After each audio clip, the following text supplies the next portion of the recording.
We need to learn how to avoid certain pitfalls and even disasters in life.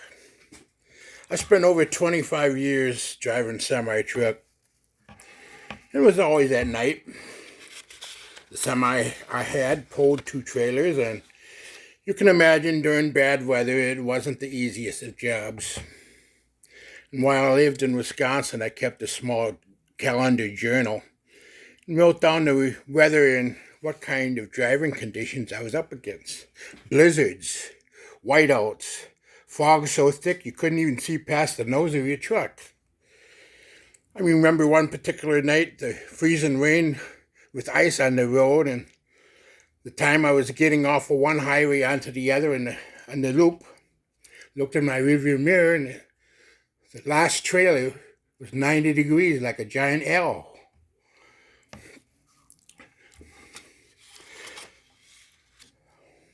So if I would have stopped, it would have pulled me right into the ditch. I kept going at 10 miles an hour around it. I do believe that my fingerprints are still on the steering wheel. Most nights were not that hair-raising, and no one ever remembers the easy days. And at the end of my comments for the day, I always thanked Father Yahweh for getting me home safe but shaken. And during the bad days and even those easy ones, even the nights where I was having trouble staying awake, I kept hearing my name being called to wake me up. I was the only one in the truck. Yahweh has looked after me all those years, and I thank him for that. Now, was it Yahweh that saved me, or was it me who saved me? I would like to give myself some credit, but I really think that Yahweh is the one who saved me. I think he suddenly woke me up or kept my truck on the road, or maybe it was that angel who didn't like riding with me. I don't know. And I guess it was Yahweh who gave me the quick thought to drive in times of very bad weather. And it was Yahweh who kept me from falling asleep all those nights as well. Don't you think it's better that I give Yahweh the credit for saving me rather than taking the credit for myself? In 1 Corinthians 10:31, whether therefore you eat or drink or whatsoever you do, do all to the glory of Yahweh. So if you are saved from an accident, you should glorify Yahweh by giving him the credit and the praise. 1 Thessalonians 5:18, and everything give thanks, for this is the will of Yahweh and Messiah Yeshua concerning you. Give thanks and praise in all circumstances, the good days including the bad and scary circumstances. Life is full of difficult and disastrous situations, or situations that could be disastrous. And it's not just car accidents or mishaps. It's people's relationships. Many other things like health. Some people's relationships fall apart and become a big disaster, and thus Yahweh somehow intervenes. We need to look to Yahweh always. We need his wisdom and counsel always. We need his protection and security in life always. He's bigger than life itself and bigger than us. He's the only one who can save us and protect us and make us secure in a life in eternity.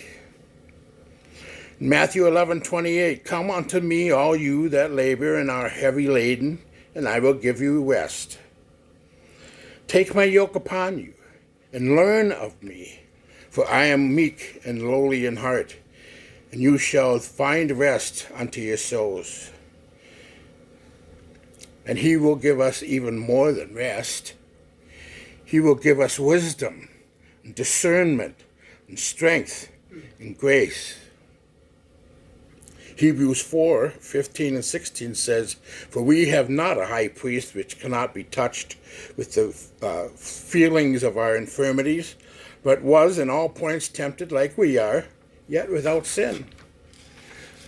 In Hebrews 4:16, and let us therefore come boldly unto the throne of grace, that we may obtain mercy and find grace to help in time of need.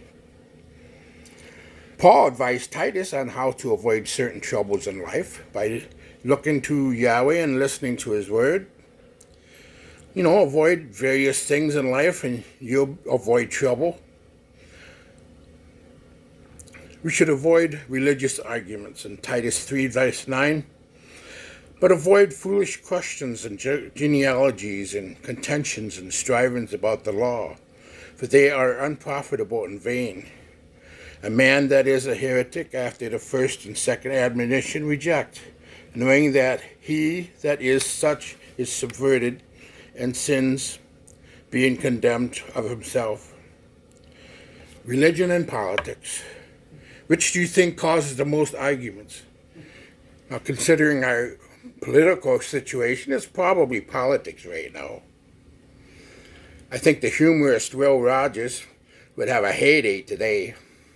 If he were alive, he would have more political jokes than you could shake a stick at.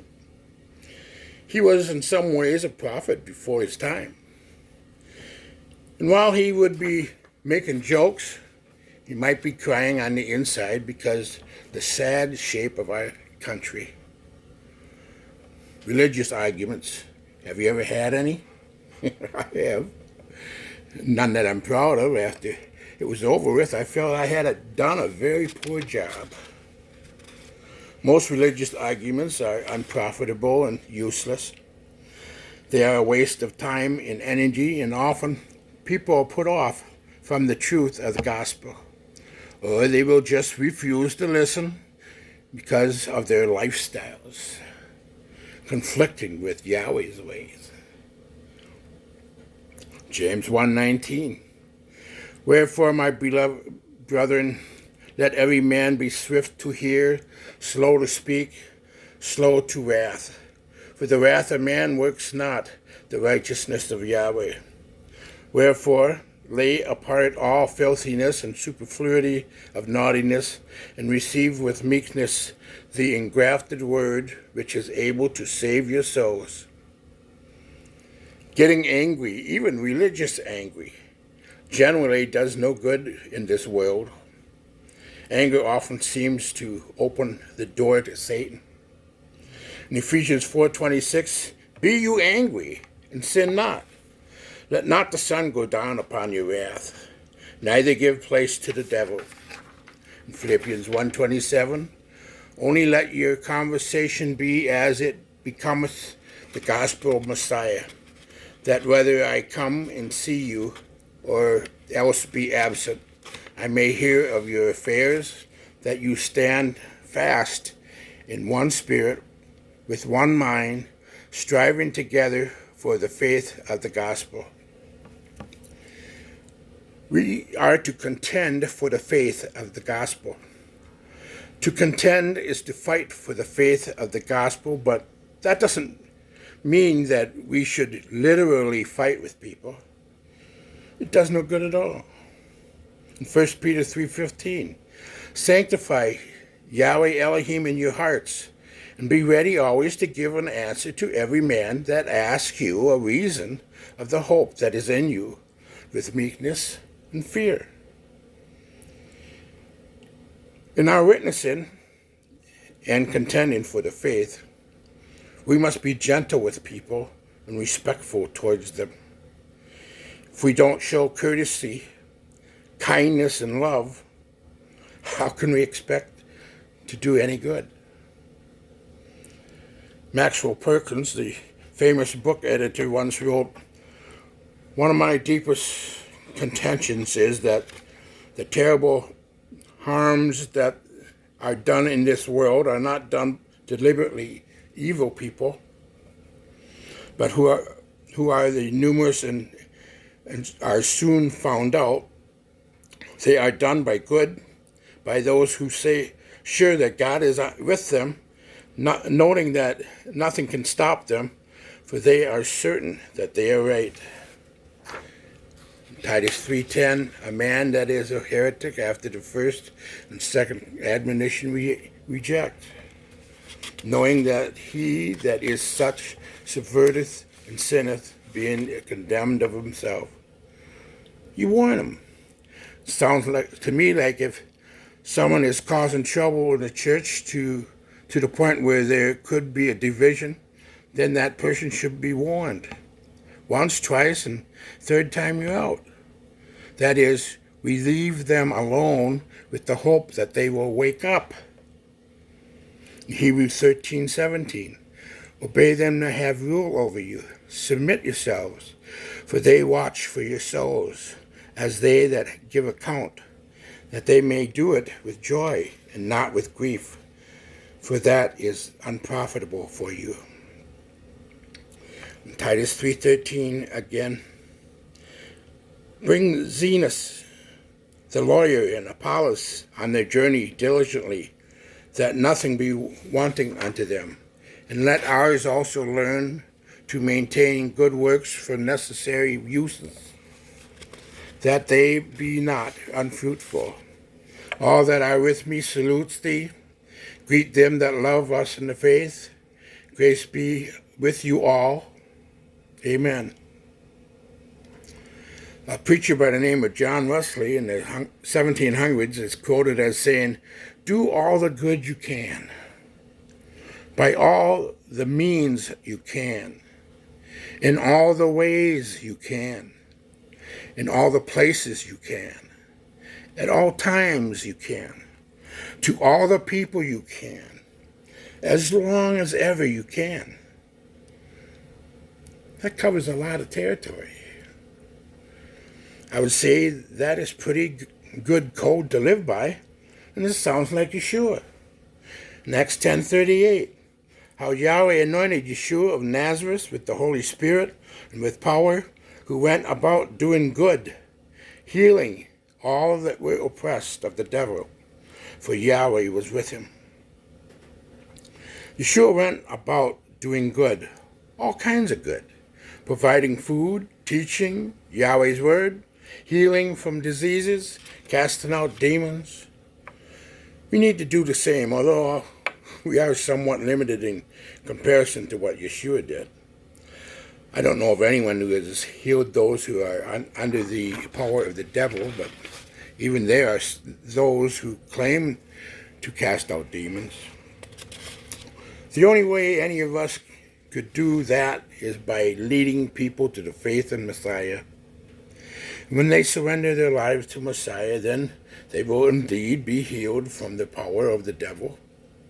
In 2 Corinthians 5:17, therefore, if any man be in Messiah, he is a new creature. Old things are passed away. Behold, all things are become new. Beyond casting out demons or healing people who are under the power of the devil, what can we do? What must we do? Anything we can.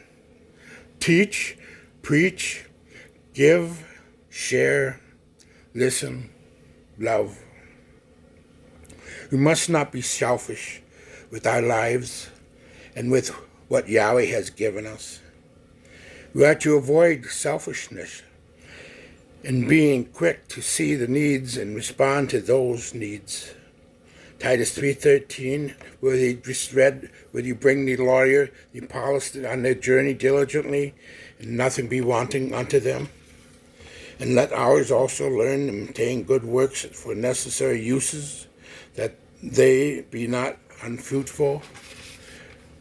We avoid selfishness by doing good towards others in any form.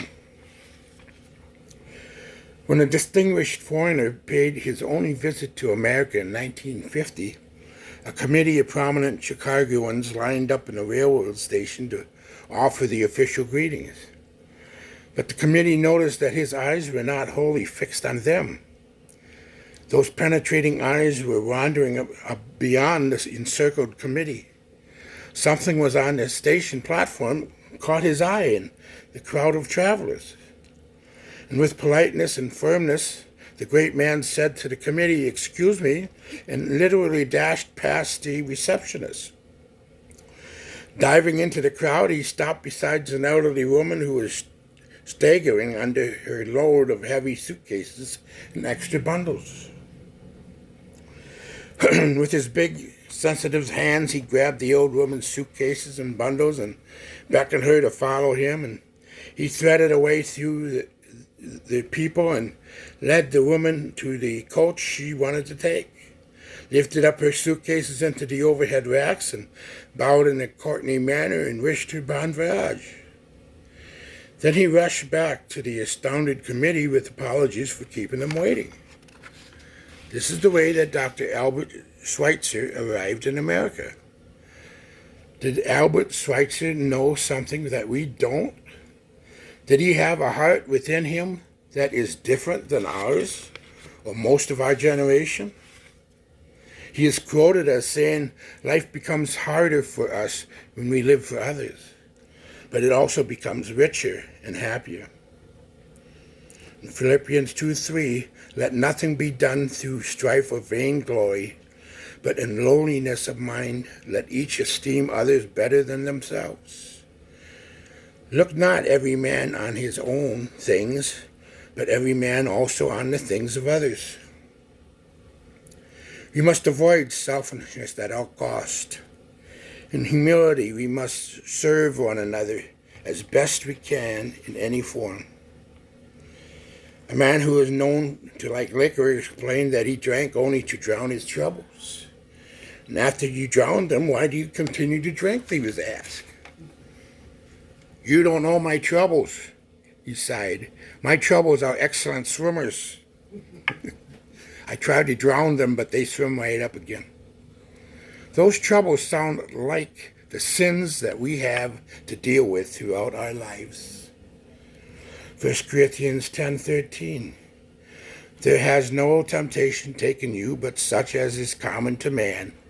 But Yahweh is faithful, who will not suffer you to be tempted above that you are able, but will with the temptation also make a way to escape, that you may be able to bear it. Temptation to sin in various ways will always come our way. Temptations to do evil, to fight, to argue, to be selfish. There's only one escape. The Lord himself is our escape from sin and self. In order to avoid the evil pitfalls of this life, we must always look to Yahweh and his Son Yeshua and to his word. Psalms 119 verse 9. Wherewithal shall a young man cleanse his way? By taking heed thereto according to thy word. How can a young man keep his way? By living according to your word. And this holds true for people of all ages, both male and female. Yahweh bless.